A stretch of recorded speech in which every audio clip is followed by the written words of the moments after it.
In today's video, I'm going to teach you how to create a vintage photo look in Canva using a realistic film grain effect.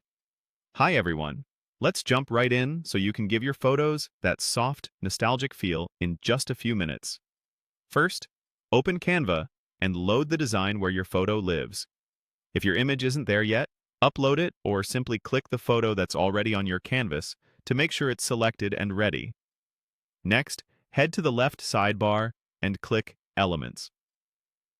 In the search bar, type grain, film grain, or noise texture.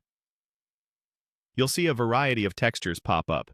Choose a grain or noise texture, and black and white options generally work best because they overlay cleanly without tinting your colors in unexpected ways. Drag that texture onto your canvas, then resize it so it completely covers your photo from edge to edge. Make sure it sits on top of your image so the effect is visible. With the grain texture selected, look for the transparency control, the checkerboard icon, and bring the transparency down to somewhere around 10 to 25%. Start low and adjust up until it feels subtle and natural.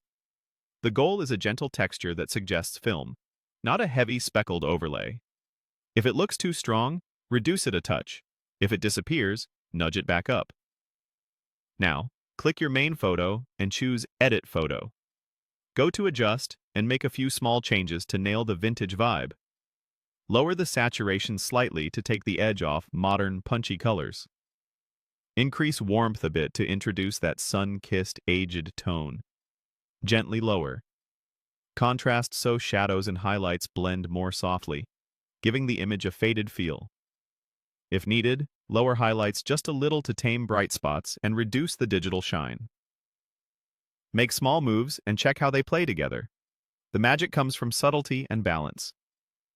If you want to push the old film look further, search for dust texture or scratch texture in Elements. Add one on top of everything and lower the transparency so it whispers rather than shouts. A faint dusting sells the vintage story without distracting from your subject. And that's how you create a vintage photo with a film grain effect in Canva. If this tutorial helped you, please like, subscribe, and share. Thanks for watching.